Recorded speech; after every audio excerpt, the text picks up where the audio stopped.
Today's Shiur is sponsored by Rabbi and Mrs. Moshe Berger on the occasion of his mother's 21st Yahrzeit this coming Thursday. Baba Miriam Bas Shmuel, Shalom, Neshama Shav and Aliyah, from this and many other things. Before we begin this week's topic, I think it's probably appropriate I give a little postscript on the past 2 weeks. Shiur over here Sunday morning. The topics we did in the past 2 weeks.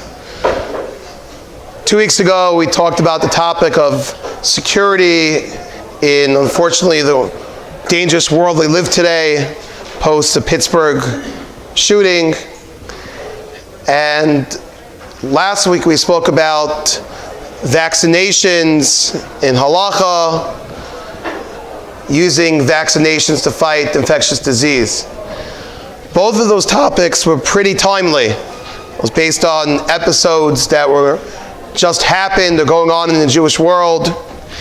And what I found from many participants here, as well as many other people who reached out to me vis-a-vis the popularity of different forms of media to access the Shiur, is it definitely struck a chord in many areas, these topics. Security is on the minds of people, and what one can't do on Shabbos is an important factor to keep in mind when someone goes through a security plan, ideas of what to do to protect themselves, their family, their community. But even more so, this last week's topic of vaccinations. My father-in-law just happened to be in town this Shabbos. We were talking about the topic quite a bit over Shabbos. And he was amazed at, I guess over here we're ahead of the curve that we already were talking about. I gave a shiur on it in halacha last week. A lot has happened since last week. This yeshiva in particular came out with a strong policy. They upped their policy, and it had a chain effect all over South Florida. What this yeshiva did was actually publicized in the frum world, in different media outlets. And they even had the letters of the yeshiva up there, what the yeshiva was doing. There were actually major players on the anti-vaxxer side as of last week that by this week already switched teams, already came out with a stance to back vaccination. And really, it's an important thing when halachic topics are discussed and brought to the fore, then it's something that people have to deal with. Of course, everyone is entitled to ask their local, their familiar Pisik and get their own direction, hadracha of what to do. But understand the underlying issues of a halachic topic, which we try to do here, is very important. And really what we do here, the shiur is given in a way which hopefully could reach a broad spectrum of people. You have people here who are seasoned Talmidei Chachamim, who could use these marmakomas as a springboard to do further research. And there are others who, unfortunately there's no art scroll with Shimon Shkop or art scroll, many of the other marmakomas we might have. There's no easier English versions, but whatever a person's able to get, the shiur is given still in a clear fashion, hopefully, that people could walk away with somewhat of a starting of an understanding of the topics involved. I think that's an important introduction also for today's topic. I give Harvey the credit. He came up with the idea of connecting today's shiur to where we're holding Binyanu D'Yoma.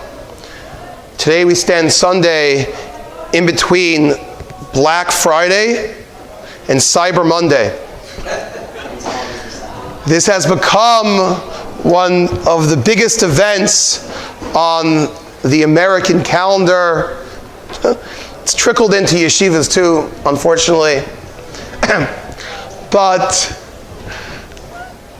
Yeah, people are looking, a Jew and a Metzia, I could get something on sale, buy one, get one. Everyone's enlisting their friends, we'll get it together half price. And people are looking to buy things this period of the year.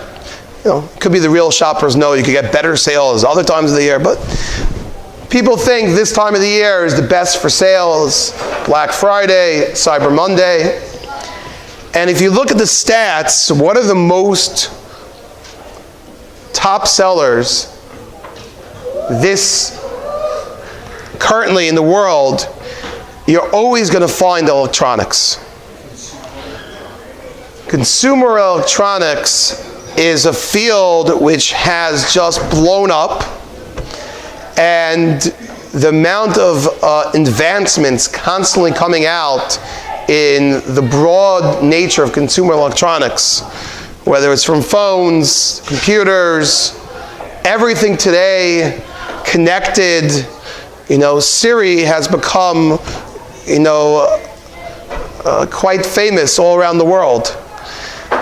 To have everything, people have smart homes. Everything in a house could be electronically connected, and that creates a major halachic issue, major halachic issues. And I've had people come to me for a while, Rabbi Kier, can you give a share on the topics of all these, electronics? And really, they're so vast, and there's so many different things out there in the market today that one share is not sufficient. Really, you need a series of shiurim, and to analyze.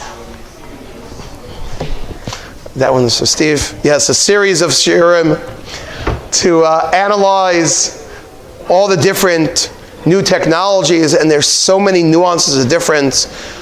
You really have to have a tremendous technological knowledge in how these things work to really, get involved in it.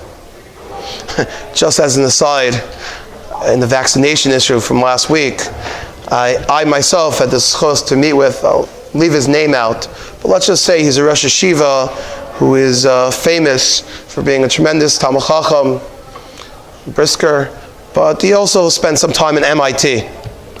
And his view of how people could get involved in a medical issue without having strong medical scientific background is, let's just say his opinion was quite strong.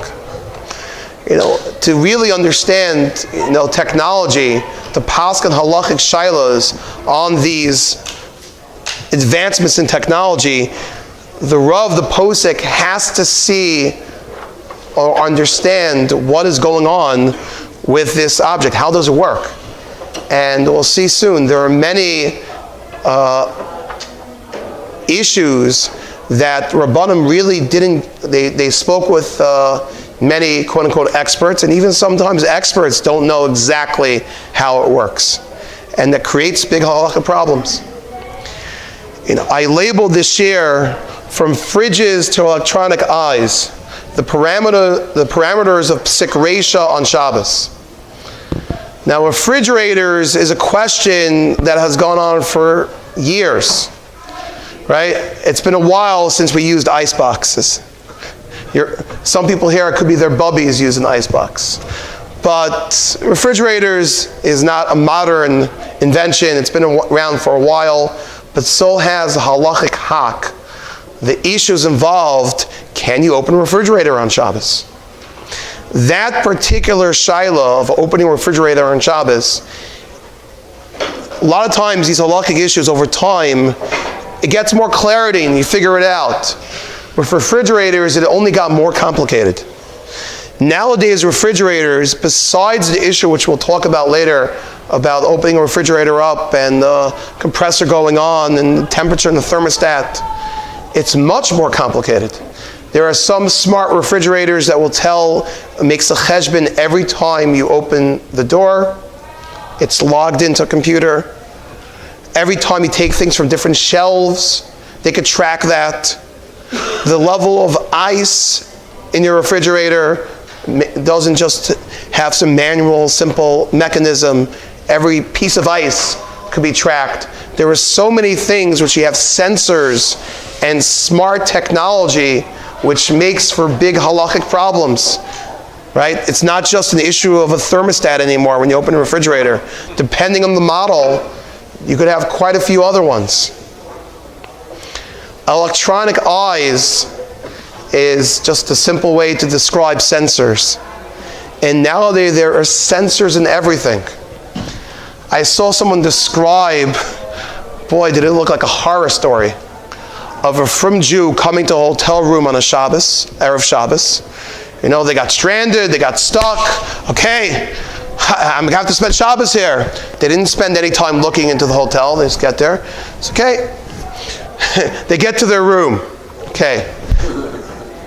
Electronic door. How do you get past that one? Okay, we'll figure it out. They have a key. Door open. Okay. That's the least of your problems. Hotels got smart too. They realized people spend X amount of time in their hotel room, but a lot of time seeing the sights. They're on vacation. What does the average person do? They leave the AC on. Of course, you want to come back. You want it to be nice and cool. They're not necessarily as makbid to shut off the lights like they might do in their own house, because after all, they're not paying the electric bill. So it's quite common for people to leave lights and AC running. So after a while, hotels got smarter. Now there are many hotels that can tell when you open the door, either to the door to the house, to the hotel room, or if there's a balcony, if you go out to the balcony, those doors are monitored. The moment you go open that door to go out, they'll lower the setting of the AC. You go out to your porch, also they'll affect the AC controls. There are hotels, when you open the closet door, automatically the light goes on. The lights in the room itself. The faucets in the bathroom. I don't know why they can't just have that switch. It turns it off and on. It's electronic. One of my friends has complained to me. He went to a top, I'll leave out the name. But you're right, there are usually problems in public bathroom areas, but I've read of issues in individual hotel rooms. Rabbi, we're talking about the top suites. This is how they do things there. A friend of mine complained to me he was staying in a major hotel right near the old city in Yerushalayim. He said he couldn't go to the bathroom there, and there at least it was the public bathroom of that hotel. Like, from Jews use this. This is a major hotel. You could see the Kosel. You could see the old city walls from this hotel. Jews use it all the time. I guess unfortunately, not enough Jews have complained about the fact in your bathrooms in the hotel, it's electronic. What are you supposed to do on Shabbos and Yom Tov? So these issues are ubiquitous. Wherever we turn in today's world, there are more and more issues of sensors, electronic eyes, monitoring everything we do, affecting it. How does this affect Hilchos Shabbos? So, what I want to do today, firstly, to give everybody here, some important resources. Really, these issues, I can't address every individual model of GE refrigerators, of Apple, Sony, whatever, home, assistants, Syrian or cousins. I can't address them all. And really, I'll give as a resource, Baruch Hashem, the major kashrus organizations, what I've seen, is they're getting very involved in these issues. They're actually trying to help with solutions, just like in ovens, it's already popular to have ovens with a Shabbos mode. They've been working on refrigerators and other household appliances with a Shabbos mode. The Star K, the OU, I believe the CRC. A lot of these major kashrus organizations You could call them for resources. You go to the store. It's Black Friday, Cyber Monday. Your wife needs a new refrigerator. Okay. After you spend all your time in Consumer Reports figuring out what the best refrigerator to buy is, then you call the Starcade, the CRC, to see, is this the model they recommend? Or unfortunately, is this something which has too many halachic problems? They'll tell you maybe you should buy a lower end model. Your wife may not want to hear that. And she's not here Sunday morning to hear the share. But, that's a consideration to have. So all these major kashrus organizations, besides the local Rav, are good resources in shopping for new electronics to see they're already getting behind the 8 ball to figure out what a Jew in the world today could do in purchasing these objects. What I would really like to focus today's share on is the underlying halachic issues behind it, so that a person can understand what's the issue about. When your wife comes to you, but I've been dreaming of buying that fridge forever, and it's on sale. Right? Best Buy has a better deal, I'm telling you. But to at least have some background to explain why there's a problem here, what the potential issues are. So the big issue is called Pisik Reisha. That's one of the very, very big issues, which I'd like to address today. What is a Pisik Reisha? So before we explain what a Pisik Reisha is, first we have to explain what a davar she'eino miskavin is. In real Hilchos Shabbos, some of these topics I've been doing in share with my chevra, and they know, boy oh boy, when you learn Hilchos Shabbos, there's lots of background you got to know. So a davar she'eino miskavin. Let's start with that. So a davar she'eino miskavin means something that you're not intending to do. If you do something, let's start on Shabbos. If you do something on Shabbos which you were not intending to do, now there's different forms. There's shogeg, there's misasek. I'm not here to explain all Hilchos Shabbos in one foot. Shogeg is different, misasek is different, maybe malacha she'eino tzarich lagufa is different. There's all these fancy Shabbos terms. Rome wasn't conquered in a day. Today, we'll introduce davar she'eino miskavin and Pisik Reisha with different variations. Davar she'eino miskavin means I did something on Shabbos I was not intending to do. It's actually machlokes what the halacha is. Rabbi Shimon says davar she'eino miskavin is mutter. If you did not intend to do that, it's permitted. Rabbi Yehuda holds it's aser. There's machlokes in the Rishonim. Where exactly do we paskin like? Because really these cases are not only by Shabbos, they exist even by non-Shabbos cases. The Gemara has a case, one of the Isurim on a Nazir is he can't cut his hair. But it's understood, cutting your hair doesn't just mean with a scissor to go and cut it. It would include if I did an action which causes my hair to fall out. So a simple example is brushing your hair, definitely, or combing it in a strong manner, that could cause your hair to fall out.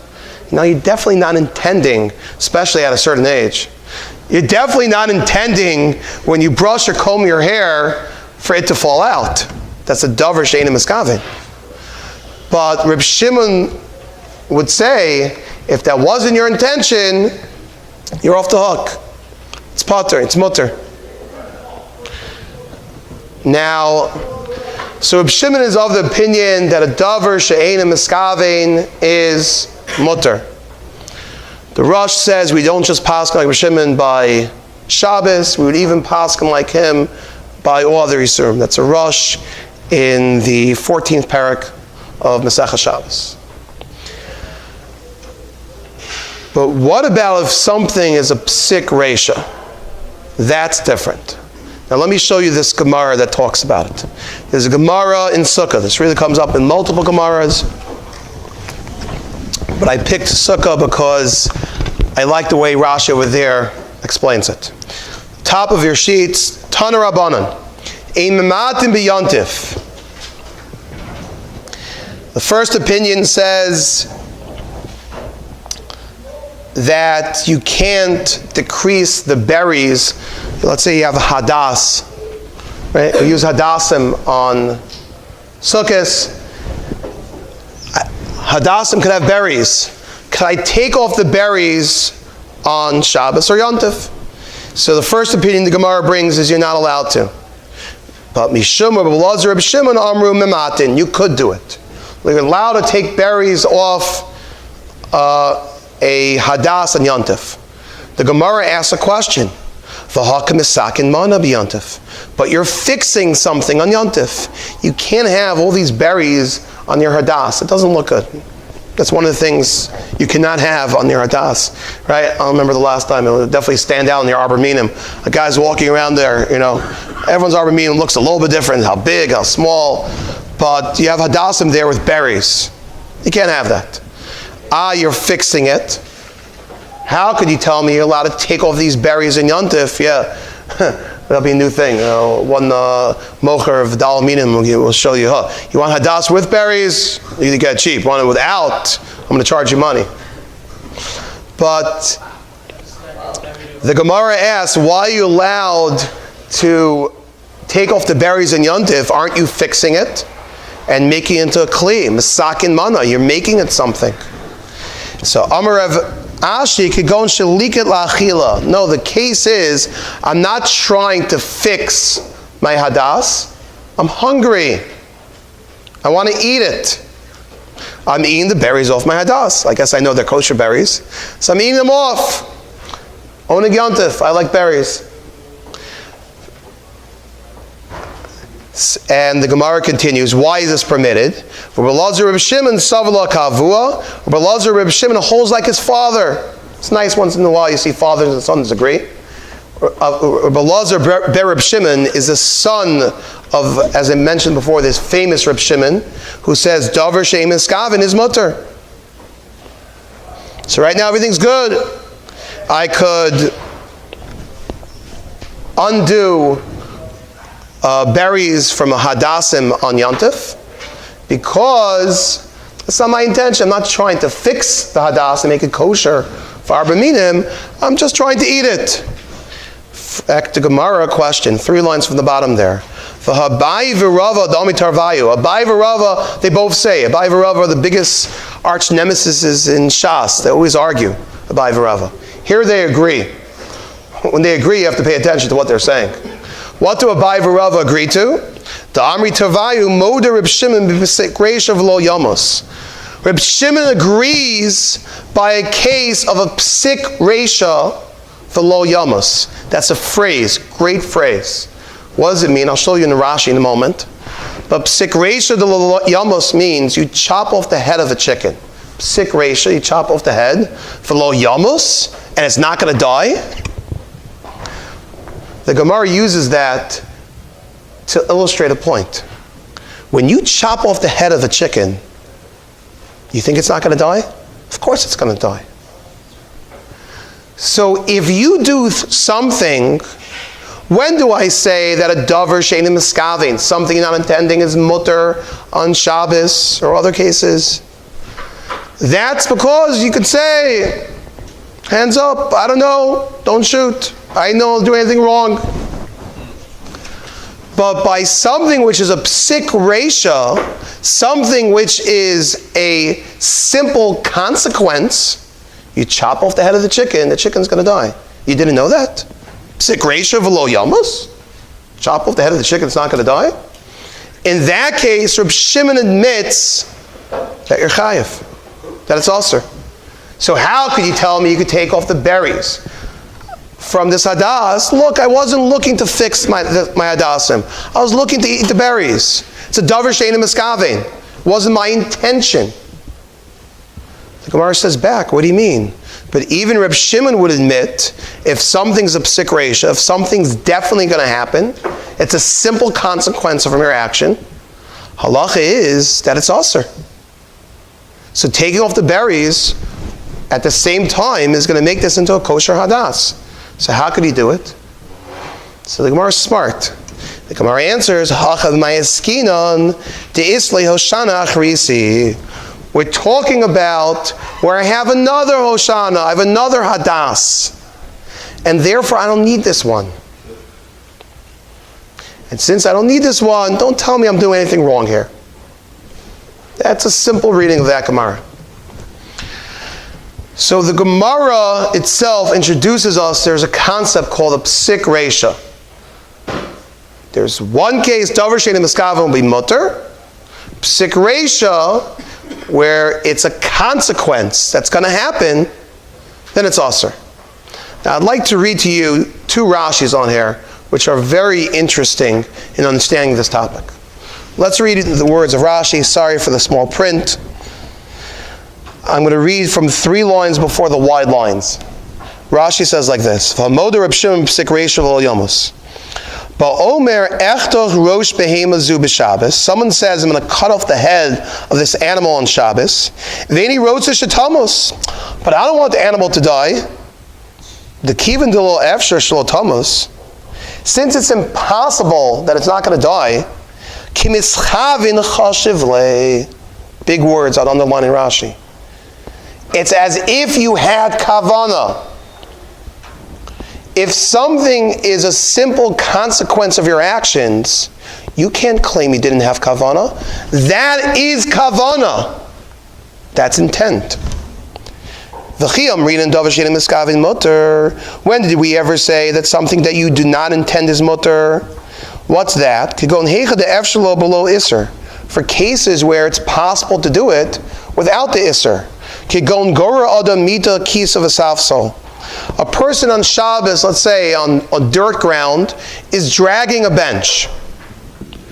It's mutter to drag a bench outside on Shabbos, providing you're not making a trench, you're not making a hole in the ground.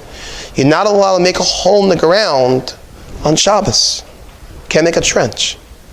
Now, if I'm dragging a bench and I no kavana whatsoever to make a trench, will be mutter. Since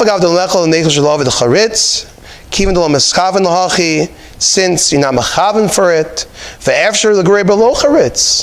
you have to know physics. Not every time when I drag a bench, it could be not such a heavy bench, it could be pretty strong ground, and the angles and the vectors that I have in utilizing the force of the bench doesn't make a trench. Not every time. That's a Davar She'eino Miskaven.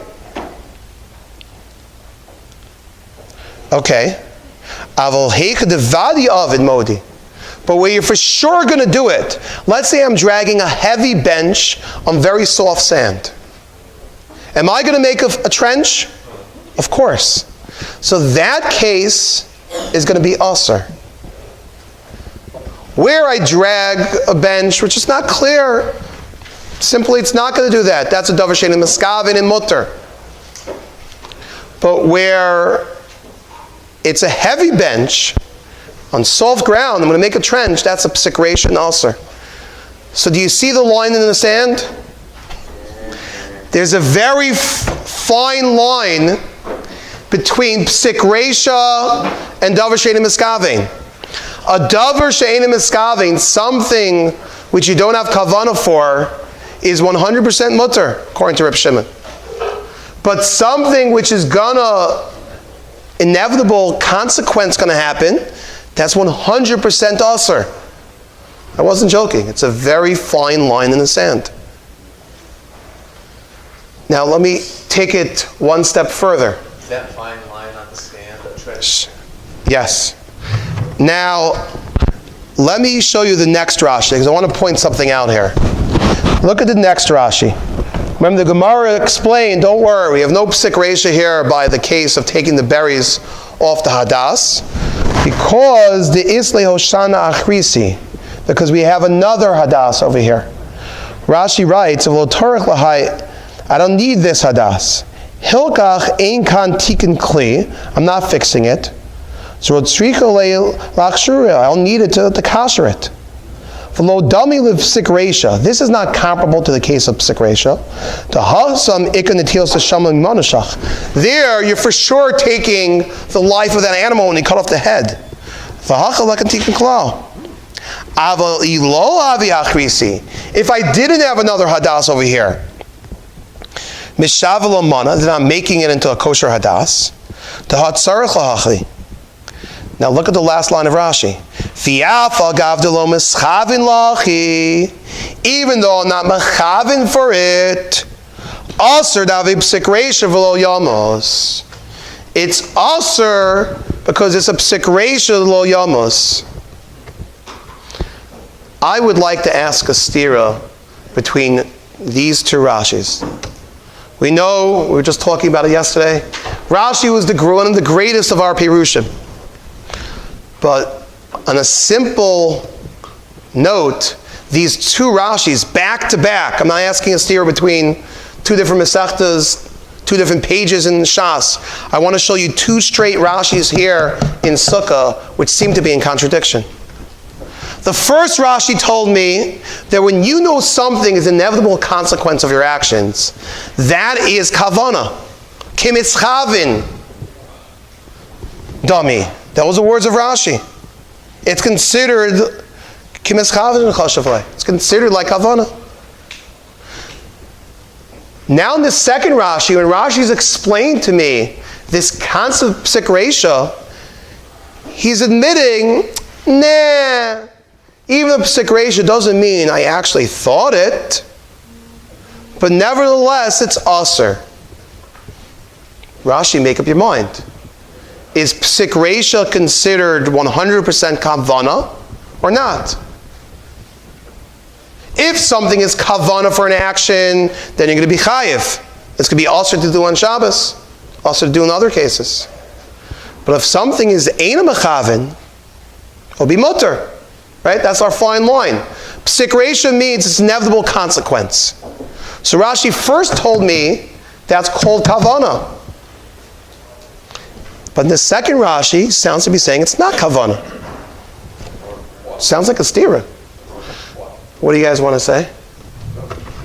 It's not that you necessarily actually have it. So is it or isn't it, Rabbi? Is it kavana or not kavana? Is it kavana to make a trench? Is it kavana to fix this hadas? So I believe the answer is, you're right. This is one of those lamdisha ideas. It is, but it isn't. On face value, look, granted when you chop off the head of a chicken, I'm not sure you could have any legal defense. Any court of law would say, any judge would turn to you. It would be pretty cool if he used the Hebrew words. Psik reisha v'lo yamos. You're going to cut off the head of the chicken, you didn't think it was going to die?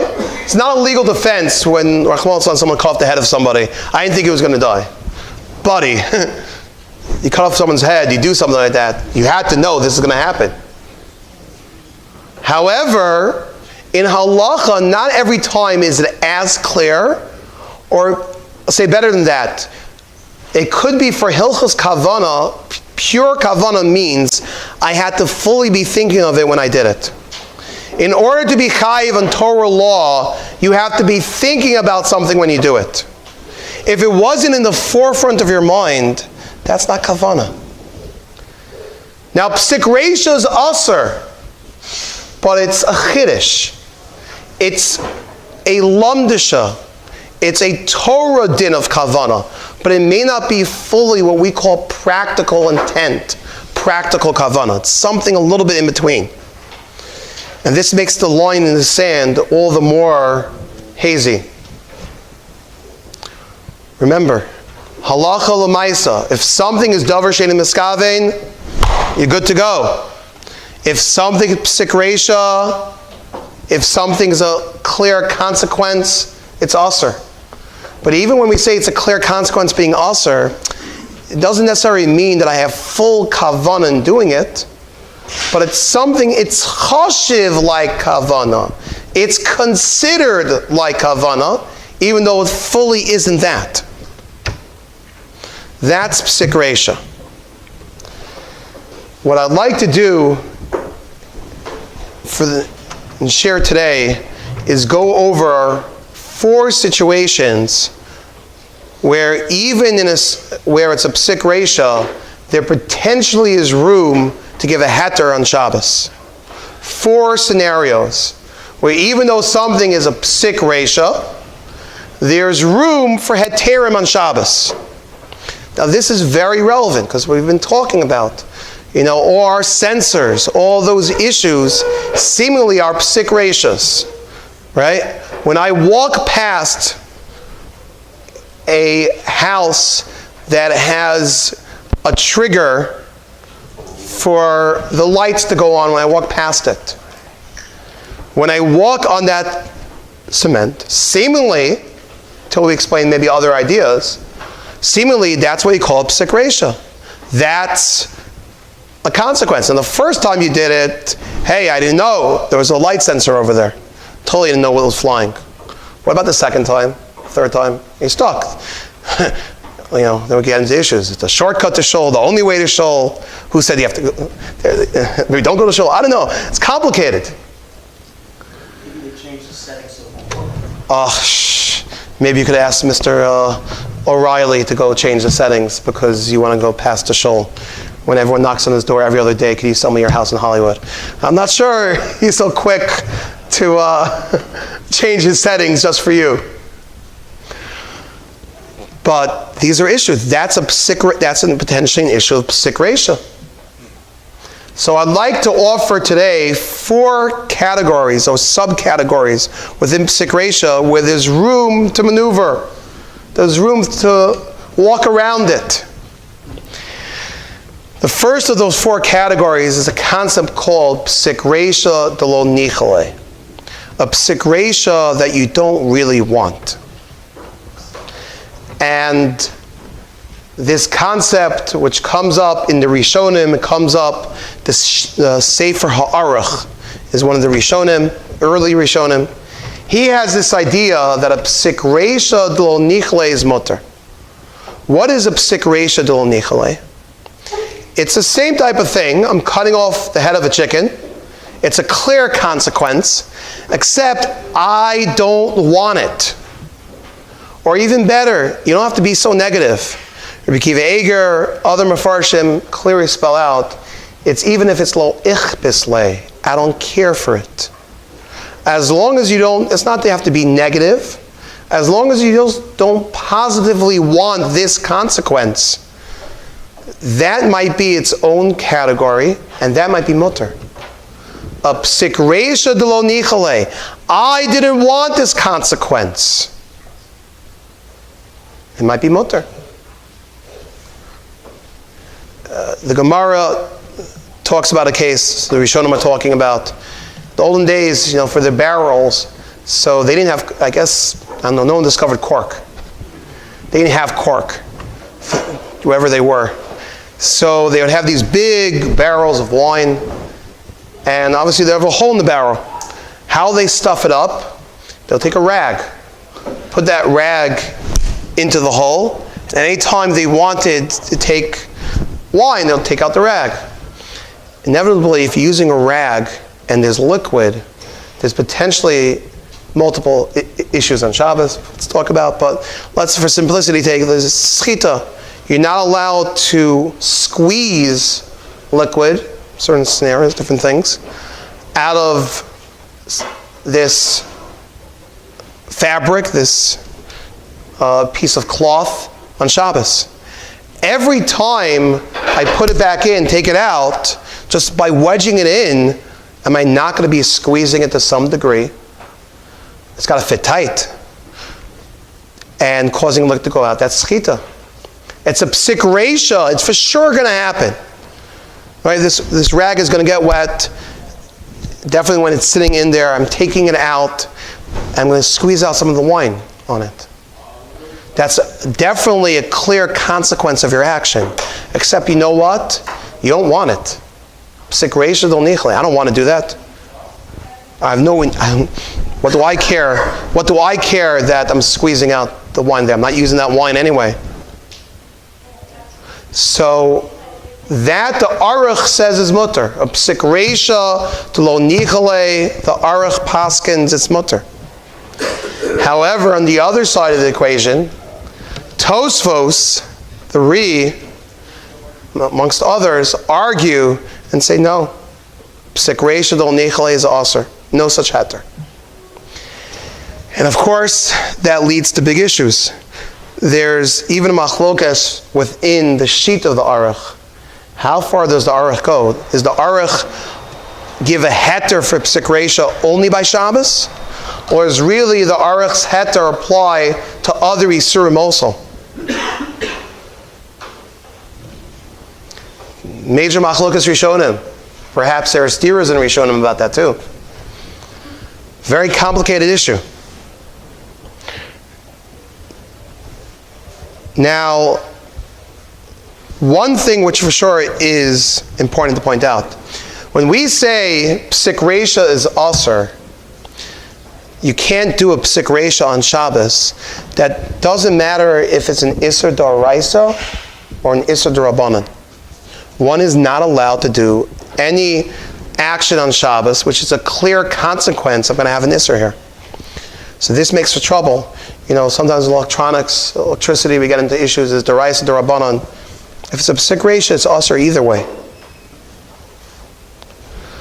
However, in contrast though, Pisik Reisha D'Lo Nichale, even if you paskin that it's aser, like Tosos, it's only aser min D'Rabbanan. Now we might see, there might be room sometimes to get involved with heterim with that. But in general, Pisik Reisha by itself is aser even min you can't do it even though it's aser min D'Rabbanan.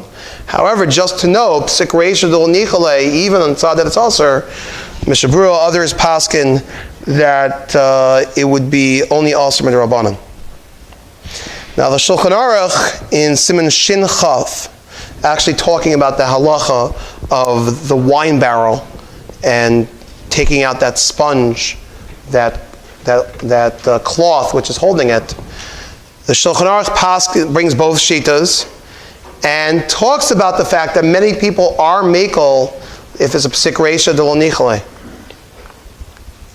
He brings both tzadim. The Chazon Ish seems to write that it could be Me'ikar Adin, a Pisik Reisha D'Lo Nichale be mutter. But again, this is an area not so clear, and it's definitely a machlokas. Shulchan Aruch brings both tzadim, but potentially there is a heter for something which is a Pisik Reisha D'Lo Nichale, a Pisik Reisha that you don't necessarily want. Let me go to another area, a second area.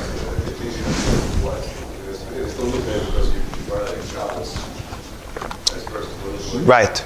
Very important point. When I say I don't want it, the light in your refrigerator that turns on,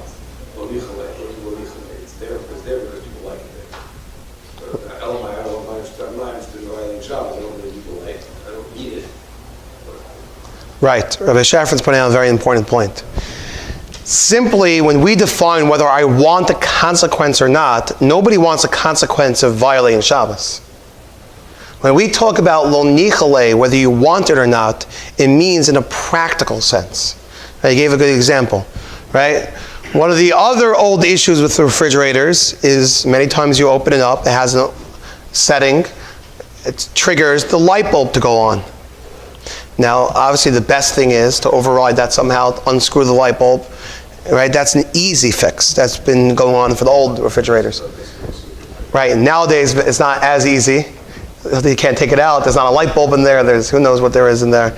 And there are sensors still going on. Magnets. Oh, right? There's actually a few of these kosher companies have sprung up, trying to fill a niche of trying to plug in all the different issues, Yeah. They've been doing it with the ovens for a while. Yeah.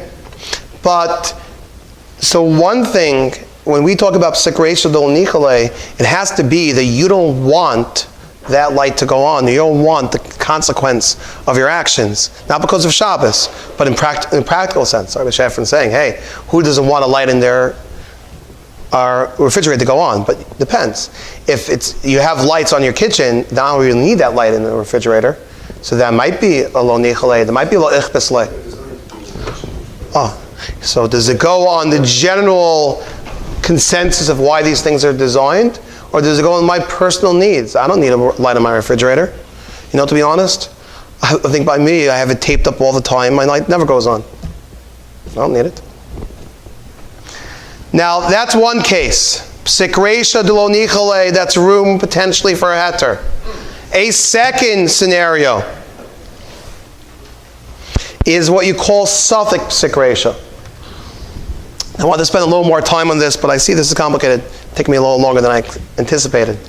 Suffix Pisik Reisha, I'll give you two scenarios. One scenario is, let's go back to our classic case of Davar She'eino Miskaven. You're dragging a bench on Shabbos. Dragging the bench potentially is making a ditch. Now, if it's not going to, right? For all that you know, it's not going to make a ditch because it's a very strong ground. It looks like tile, I don't know what it is. And the bench is not so heavy. Fine, Davar She'eino Miskaven. If it ends up making one, it's mutter. If it's for sure going to do it, that's called a Pisik Reisha. What about something in between? Let's say something is a suffix Pisik Reisha. I'm not sure, I can't calculate. Is that going to happen or not? I don't know. 50-50. Maybe yes, maybe not. I don't know for sure. When you cut the head off a chicken, you know it's going to die. When you drag a heavy bench on soft ground, just the right angles, for sure, that's going to do that. But what about something that's a suffix? It's not clear. So the halach is suffix Pisik Reisha is mutter. Whether it's going to happen or not. Oh, I'm going to get to these in a moment. You're right. Shh. One second. Shh. You don't intend it. You don't foresee there's, you know. You know when you drag the bench, it's going to make. Okay, we'll debate this. Hold on. But they bring up in halacha another case, very interesting case. One's not allowed to trap animals, different types of insects necessarily on Shabbos. Yom Tov is a different shaila. Okay, let's say I have a box. I'm sorry, I'm going to have to do this one. And there's this fox running around my house. Oh, the old fox. I'm not sure. There's a box here. I close the box. I'm not sure if there's a fox in the box. Is one allowed to do that? If the fox is in the box, when I shut that box, I'm trapping it on Shabbos, which is usher. But if it's not there, then it's mutter. So that's another scenario of a suffix Pisik Reisha. It's another scenario of a suffix Pisik Reisha. Except this case is different. This case, right? Yeah, some people say, that's a good example here in this neighborhood. We have these big, huge garbage cans. And it could be a cat, right? Some big animal, I don't know, it depends on the strength, was able to get in there. Could be sometimes people leave their containers unclosed. Now I close it. That could be something's in there. You're trapping it. There's just a video in Florida, a city in Florida with a coyote walking down the street. Oh, wow. We have it all. Now there's a machlokas here between the Taz and Rabbi Akiva Eiger whether such a case is mutter or aser. You have a suffix Pisik Reisha, but in a sense, it's not a suffix on your action, the physical action you're doing, but in the circumstances around your action. Was there a fox in that box before I closed it? Was there, a rat, something in your garbage can before you shut it? You don't know. So that's a machlokas. Now, someone brought up before, you're right, suffix Pisik Reisha, some of these things, especially in electronics, it's not clear what exactly it is. I'll show you, in the back of your sheets, you happen to have a piece there from quoting Reb David Feinstein, where Reb David Feinstein says that his father was still not sure after talking to all these experts. and the experts themselves are not sure back in the day how these refrigerators works. When exactly does the thermostat kick in? Right? What temperature? You open it. So now when you open a refrigerator, hot air is going in. Hot air is going in, okay. But when's that going to cause the compressor to come on, the thermostat triggering, oh, it's getting too warm, I need to turn it on. When exactly does it happen? Is there an exact amount, exact time? The last svekos here. There might be a suffix Pisik Reisha, as brought up. Another sensor that... Okay, you're talking about the new refrigerators. I'm still by the old ones. Okay, hold on. That's another category. Really, this leads me in, when we talk about refrigerators, to a third category. Pisik Reisha al yidei grama. A Pisik Reisha that involves a grama. A grama is a halachic term for, I like calling it a mousetrap. Remember that game where you do, it's like the ultimate game of dominoes, just looks a little bit, yeah, what's it called? Right, the Rube Goldberg idea. Basically, you do one thing, and there's a chain reaction which eventually leads to something else. That's a grama. Now, the more direct it might be worse than grama. It might be garmi, okay? But a grama is, I'm causing it, but it takes a while till all the motors turn, all the dominoes fall, till you reach that point. That's a grama. Now, grama in halacha, hey, if you damage a person through a grama, that's awesome. But in halacha, especially for Hilchos Shabbos, Rabbi Shlomo Zalman has a whole piece, also in the back of your sheets. Rabbi Shlomo Zalman says, look, opening a refrigerator and causing eventually the thermostat to kick in, the compressor to go on, the machine to go on, that's probably a grama. And being the fact that it's a grama, it's mutter. Rabbi Shlomo Zalman took this idea to the bank. Right? I'll jump to this point for a moment. Maybe we'll see a bit later the other shitas. But Rabbi Shlomo Zalman gave the most kuladik, the most lenient approach to opening a refrigerator. Shlomo Zalman says you could always open a refrigerator on Shabbos in the old technology, before we introduce other technology, just in terms of the issue of the thermostat. Shlomo Zalman paskined years ago, you could open a refrigerator whether the motor's on and the motor's off, because he held these issues are Pisik Reisha, or grama with a Pisik Reisha. And if it's grama with a Pisik Reisha, he utilized the idea that we really proved from Rashi before. Even Pisik Reisha doesn't really mean kavana. It's not the full 100% iser, as if a person's doing something with kavana. And since a Pisik Reisha is not 100% kavana, there's room to say idea grama that's mutter. That's what Shlomo Zalman was ready to paskin, that opening a refrigerator, again, without today's sensors and without any issue with a light bulb, just the thermostat itself, he was ready to say you could do that. Yeah. Right, excellent point. Pisik Reisha doesn't really work for that. One last potential idea is a Pisik Reisha is a problem, but not if you use a guy. If a guy is used, let's say, to open a refrigerator where there's an issue of a Pisik Reisha, that will be permitted. Because I'm not doing the Isser of Pisik Reisha, the guy's doing it. And being the fact, again, that Pisik Reisha is not an exact 100% kavana Isser that I'm doing on Shabbos, there's room to permit that. So even a scenario, let's say, I'm not saying this should be done every week, but let's say you end up in a hotel which gives you, in a villa, and they give you a nice fancy fridge, and you have enough time to talk about it before Shabbos, you're there on Shabbos, there might be room to get a guy, to get, the hotel staff to come open the refrigerator for you to take out your stuff. It may be so simple when you can return it back in, not how you take it out all in one shot. That's more complicated. But in general, that's Pisik Reisha de Yaakov. So I want to quickly review the four concepts, and talk a little bit halacha l'maisa, just to give you a little sprinkling of a taste of these issues. So again, the concepts that we talked about today is, firstly, if something's a davar she'eino miskaven, something is not your intention, that's mutter, that's pater, according to Reb Shimon, Shabbos, you're okay with that. But if something's a Pisik Reisha, which Pisik Reisha means a clear consequence of your action, then it's 100% asur, whether we're talking about an Isser d'Oraisa or an Isser d'Rabbanan. 100% asur.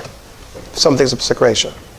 We discussed within that, it's a halachic din of kavana. It's not a practical 100% kavana. Now, we said the fine line between the Pisik Reisha and davar she'eino miskaven is not necessarily so easy to find. And that itself needs a shaila to be asked. Is this a Pisik Reisha? Is this davar she'eino miskaven? Is it mutter or not? But even if it would be asur, there are 4 potential heterim involved. There's heter number 1, a Pisik Reisha de lo nichale, which poskim do give out. Vosner in Shevet HaLevi talks about a person walking past these houses that have lights on and trigger, when you walk past it, you're turning on the light. He says, for you, that's a Pisik Reisha de lo nichale. I might be definitely causing that light to go on, but I don't care for the light to go on. I'm going to walk past this house whether the light's on or the light's off. Right? Pisik Reisha de lo nichale. I know it's going to happen, but I don't want it. Rav Vosner is makel. You can walk past that house. Again, assuming maybe if there's no other way to go, But in general, Pisik Reisha de lo nichale is right to matter.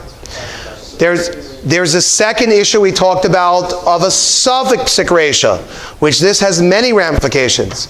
Pisik Reisha is when there's a clear consequence that's going to happen. A suffix Pisik Reisha, not every time does it work perfectly. I don't know. May Sveikos involved. There's a thing here. There's a fox in the box. What's going on here? So suffix Pisik Reisha is machlokas, but there is a tzad, the Taz. In fact, the Bir Halacha brings both tzadim. He ends up bringing proofs to the Taz that matters it. The third potential heter we talked about is Pisik Reisha Aidei Grama. Even where there's a clear consequence happening, but it's a domino effect. It takes a while. That compressor's not going to go on so quickly. Pisik Reisha Aidei Grama, Shlomo Zalman is ready to matter for refrigerators. And finally, the heter Aidei Akum is your definitely best bet.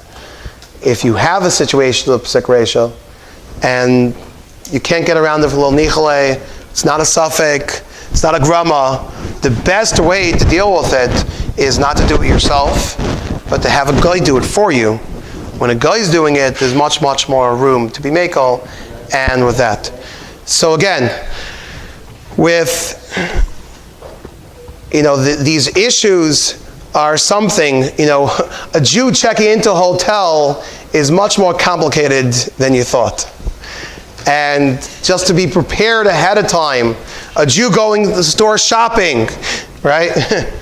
Sometimes the guy's planning out, to whatever degree you plan, people exert lots of effort finding the best deals for Black Friday or Cyber Monday. That same effort should be invested in halacha to make sure that the products that I'm buying are things that won't give me halachic issues. Thank you very much.